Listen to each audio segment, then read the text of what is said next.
Major funding for KPBS Evening Edition has been made possible in part by Anderson Plumbing, Heating and Air, proud to support the mission of KPBS and privileged to serve San Diego clients. Anderson Plumbing, Heating and Air, helping homeowners maintain drain, heating, and cooling systems since 1978.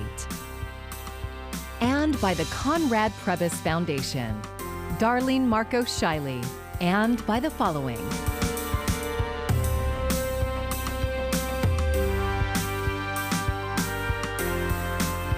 And by viewers like you. Thank you.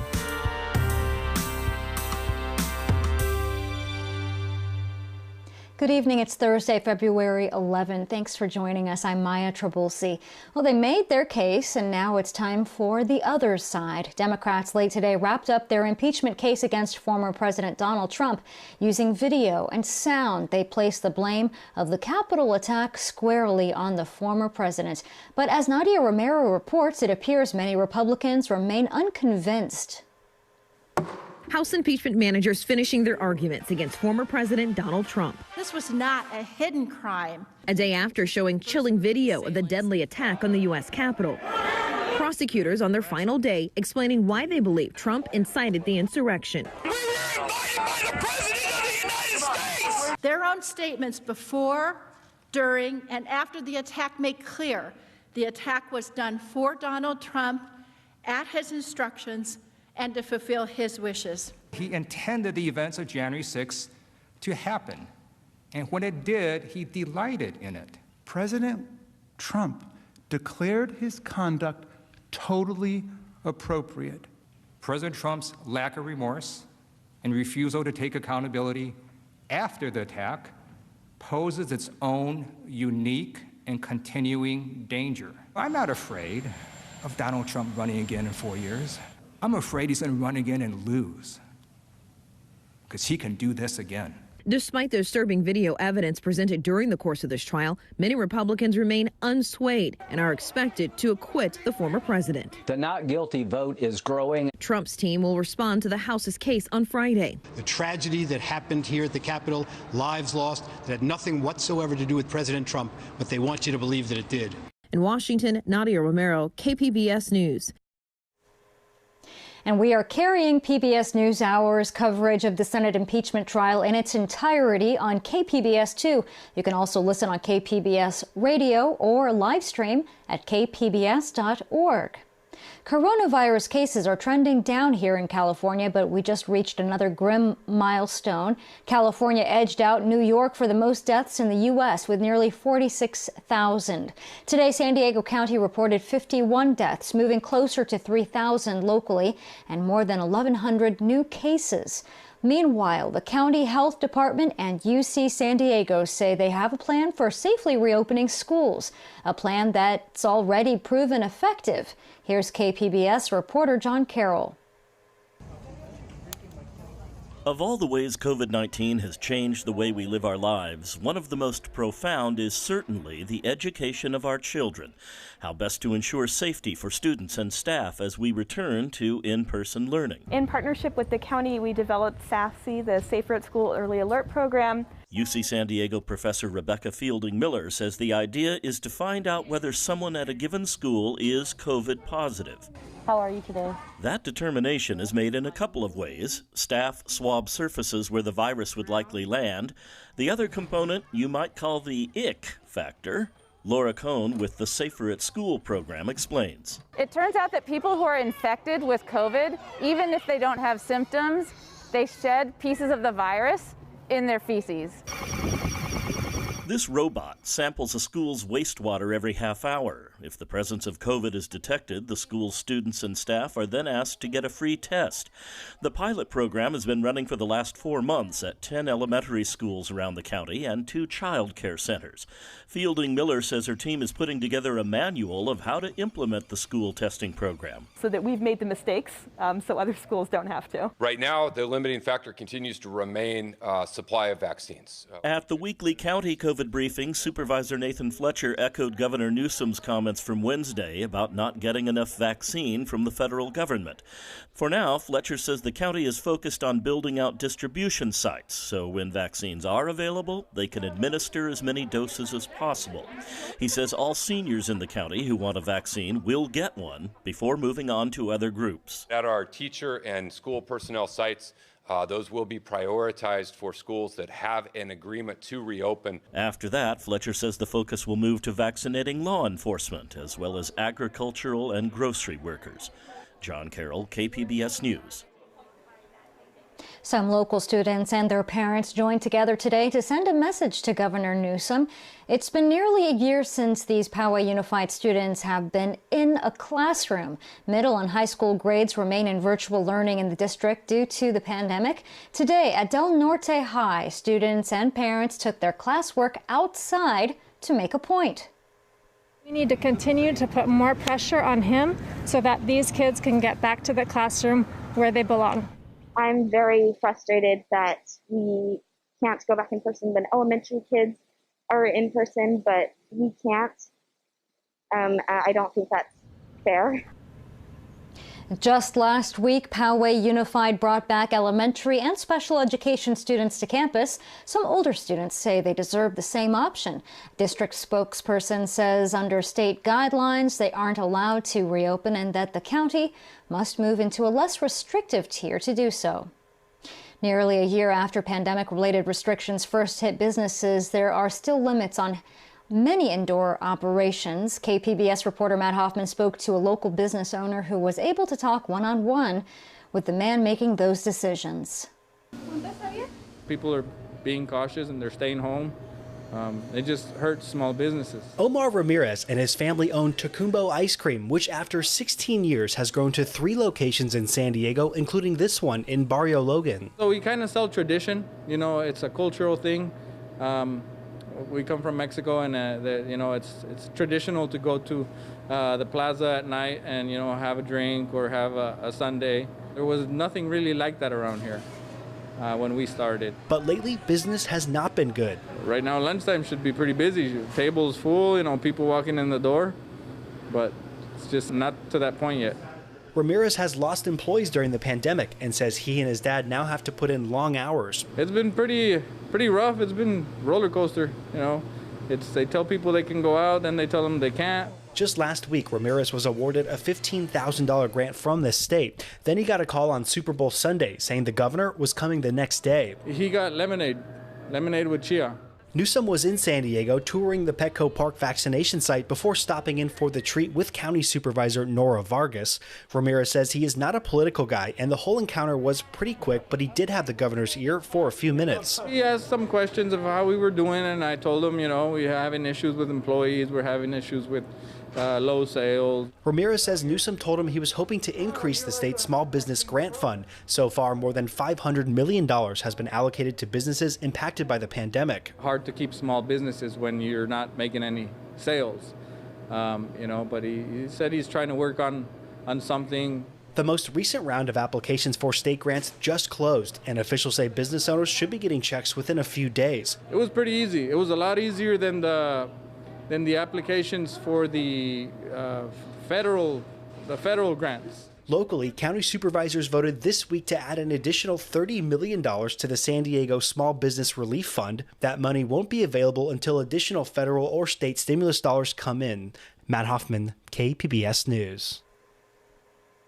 As San Diego County looks to get COVID-19 vaccines to its most vulnerable, reaching the homeless has been a priority. KPBS reporter Max Rivlin-Nadler was downtown today as vaccines made their way to service providers and those without homes.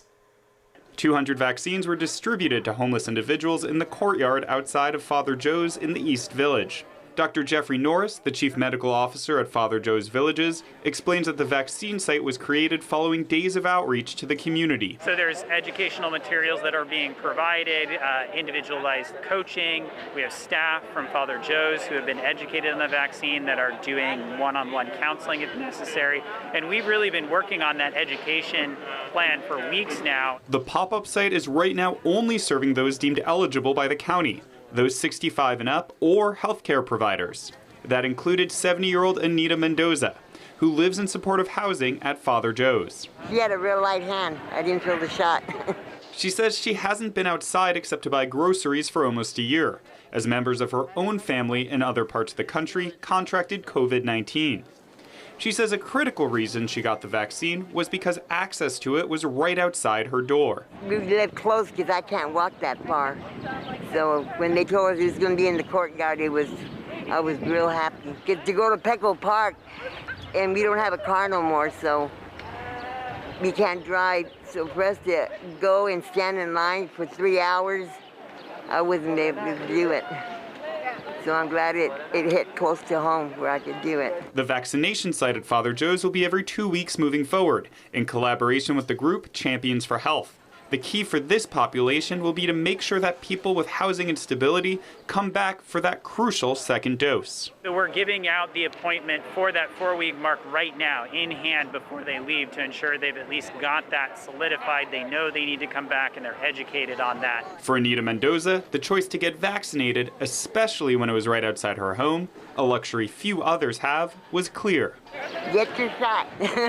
Max Rivlin-Adler, KPBS News. More than 10,000 people in rural areas of the county have now been vaccinated. That's the result so far over the past month of Operation Collaboration. Dozens of fire and emergency medical service agencies are working to meet the needs of some of the county's most vulnerable residents. Firefighters and EMTs are administering doses in nursing homes and rural communities like Valley Center, Alpine, and Julian. You can find links to make an appointment on CAL FIRE San Diego's Facebook page. And we have more information at kpbs.org. You just click on the vaccines tab on our homepage and you'll find a searchable map with clinic locations and links to make an appointment if you are eligible. Those 65 and over can also call 211. Oceanside had never before had a female or Latina mayor until Esther Sanchez was elected to the role in November. KPBS North County reporter Jacob Ayers spoke with Sanchez to learn more about what she has planned as mayor of North County's largest city. Esther Sanchez is very familiar with the city she now presides over as mayor. In fact, she was born in Oceanside and grew up in the city's East Side community. I went to all three, public schools in this area, and I had my law office here, and City Hall is here. So, my whole life feels like I've been in District 1. Sanchez served 20 years on the Oceanside City Council. I still sometimes kind of laugh when somebody calls me mayor, and because I really have wanted to have more diversity on the council since we are a diverse community, and it's just never been reflected on our representation. Some of her top priorities include increasing local jobs, ensuring affordable housing, and addressing climate change. Because we are a beach town, we take such pride in zero waste and being, on the front lines of zero waste. But at the same time, we still haven't addressed the biggest issue, and that is the jobs to residence ratio and cutting down on travel by car. A former public defender, Sanchez says Oceanside also needs to look at police reform and how law enforcement treats people of color in her city. We're having our police and fire commission, our existing police and fire commission, we're asking them to address these issues. One of the things that I want to make sure, though, is that the police and fire commission has a kind of diversity on the appointments, so that people are actually going to go there and feel like their issues are being heard. The mayor noted the city's struggle with finding beds for the homeless population. We have not been able to address homeless. We don't even have a shelter yet in Oceanside, the largest city in North County. So we have to move faster on that. In the struggle between farms and housing development, Sanchez aims to leave the South Morro Hills community as agricultural land. We still have a need for farming. It's not something that is going to go away. We don't need that land for housing.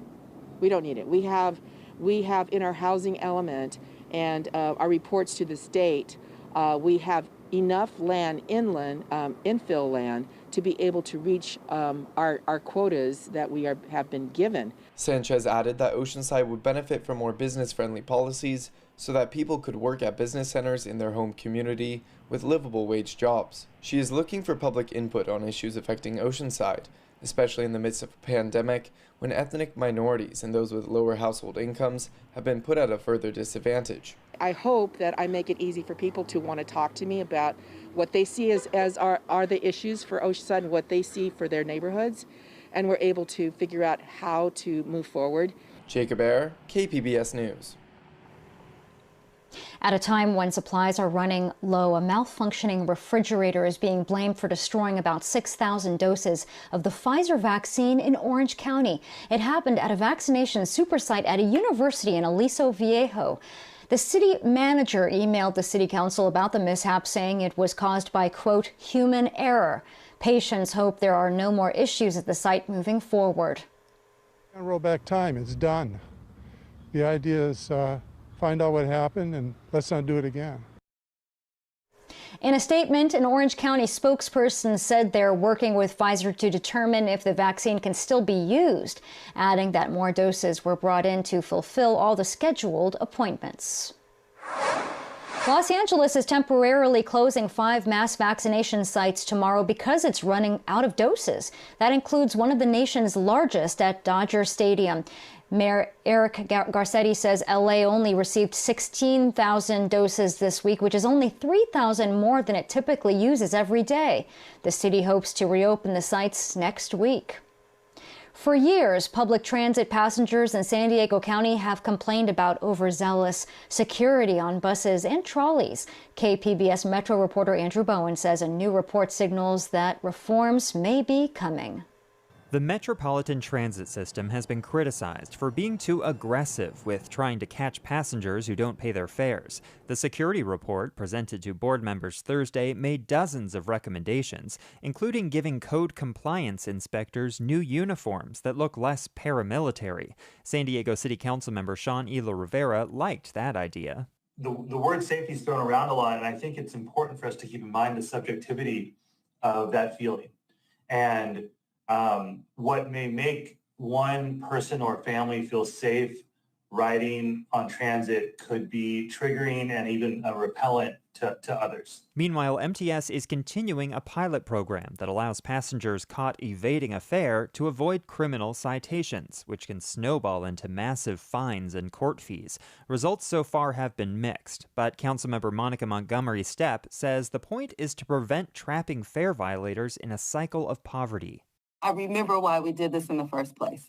And so, I want to keep that at the core of our discussions because, is it more beneficial for us to have someone walk away rather than get into scuffles and have to use of force or, we have to evaluate all of these things. The report also recommends security officers get more training in de-escalation and unconscious bias. Andrew Bowen, KPBS News. You see the videos all the time, those pesky porch pirates stealing packages from in front of homes. Well, now State Senator Brian Jones of Santee is introducing a measure to increase the penalties on those who steal. Jones says because of the COVID-19 crisis, home delivery of goods has increased, especially for seniors and the disabled. He wants prosecutors to be able to charge repeat offenders with a felony, increase jail time for those found guilty. As it has with all holidays, the CDC is advising against gathering for Mardi Gras celebrations. The health agency is urging against travel and recommending you only gather virtually with people who live with you or outside and at least 6 feet apart. And the CDC says a costume mask is not a replacement for masks that prevent the spread of COVID-19. Mardi Gras will look a lot different in New Orleans this year. Bars have been ordered to close starting tomorrow through February 16th.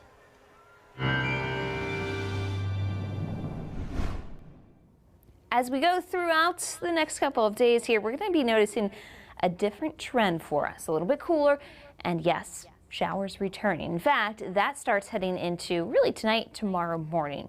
You'll notice there are extra clouds out there. We don't have any rain icons, but we are a bit on the cool side. Temperatures in the upper 50s here for San Diego, and meanwhile, Mountain Laguna coming in the upper 30s. But really, the trend is to get cooler as we head through the next few days. So futurecast showing we've got the clouds working in overnight. Not a lot of moisture. It takes some time for the clouds, though, to really build into early tomorrow morning. That's when some of that moisture comes through. And there could be a few sprinkles near or even before daybreak. But I think the real moisture arrives a little bit later for us. So, well, we're still talking some mild times across a good chunk of the southwest.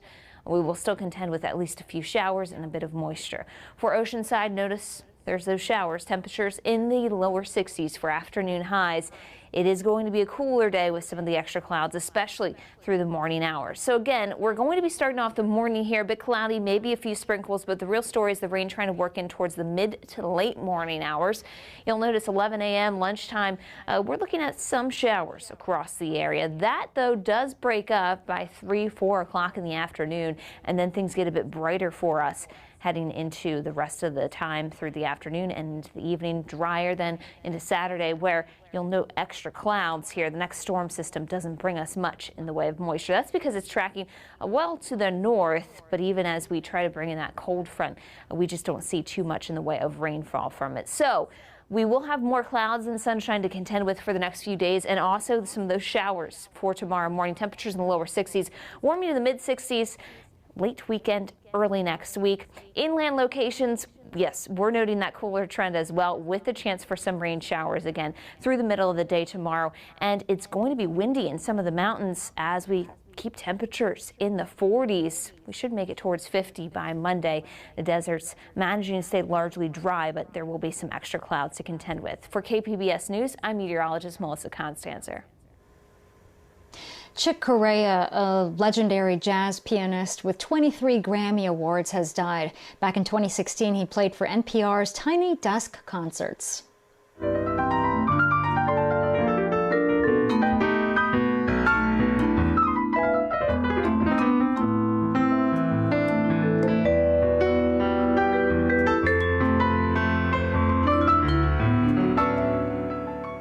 Corea died Tuesday of a rare form of cancer at age 79. Considered one of the founding fathers of jazz fusion, he played alongside Miles Davis and Herbie Hancock.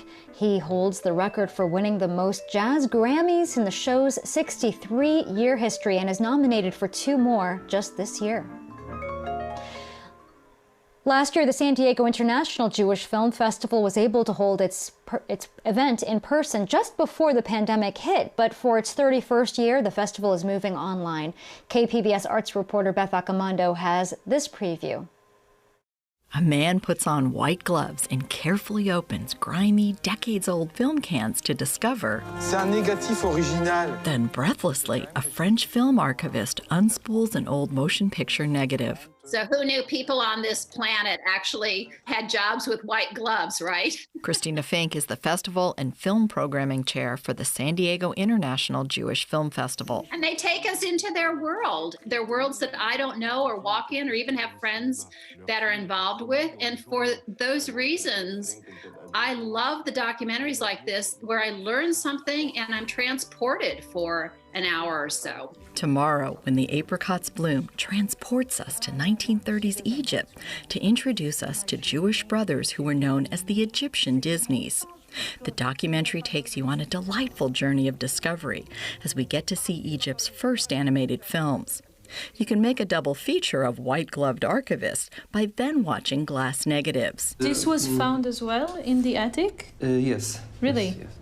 A collection of 2,700 glass plate negatives was recently found in Poland. The photographs were taken between 1914 and 1939. A young woman tries to unravel the mysteries behind these images. I have to ask some questions. I have to realize, what is this collection? Did anyone ever research it? Do we know who's the photographer? Do we know, who are these people? So many questions. And when I started asking those questions, I found out that most of them don't really have answers. But the film slowly uncovers some answers and provides a glimpse of Polish Jews before their lives were destroyed in World War II. These films represent just 2 of the 36 features and documentaries showcased at this year's San Diego International Jewish Film Festival. Fink says festival goers can buy single tickets rather than a festival pass, with most films available to watch over the next 11 days. 25 out of the 36 are available on demand throughout the entire festival. That is a huge, huge deal to let the viewer control the viewing time. Attendees can create their own programming blocks, like focusing on World War II, or even more narrowly on just Italy. So Holy Silence, about the Vatican's response to anti-Semitism, is complemented by Syndrome K, about Italian doctors who invented a fake disease in order to hide Jews in their hospital. The historians and the scholars are still uncovering a lot of World War II history. You'd think we would know it all by this time, but that is not the case. Tonight's opening feature, Shared Legacies, the African American Jewish Civil Rights Alliance, will only be available for a 48-hour window. The Jewish people have the DNA in their soul to look up close to what happened to African Americans after slavery. It looks at the close connections between Jews and African Americans from the 1909 founding of the NAACP through the Civil Rights Movement of the 1960s. The screening of Shared Legacies will be followed by a live discussion. Many films will have discussions online or filmmakers' introductions to provide additional exclusive content for festival goers. Beth Accomando, KPBS News. The virtual San Diego International Jewish Film Festival runs tonight through February 21st. And you can find tonight's stories on our website, kpbs.org. Thanks for joining us. I'm Maya Trabulsi. Have a great evening. Major funding for KPBS Evening Edition has been made possible in part by Anderson Plumbing, Heating and Air, proud to support the mission of KPBS and privileged to serve San Diego clients. Anderson Plumbing, Heating and Air, helping homeowners maintain drain, heating, and cooling systems since 1978. And by the Conrad Prebys Foundation, Darlene Marcos Shiley. And by the following: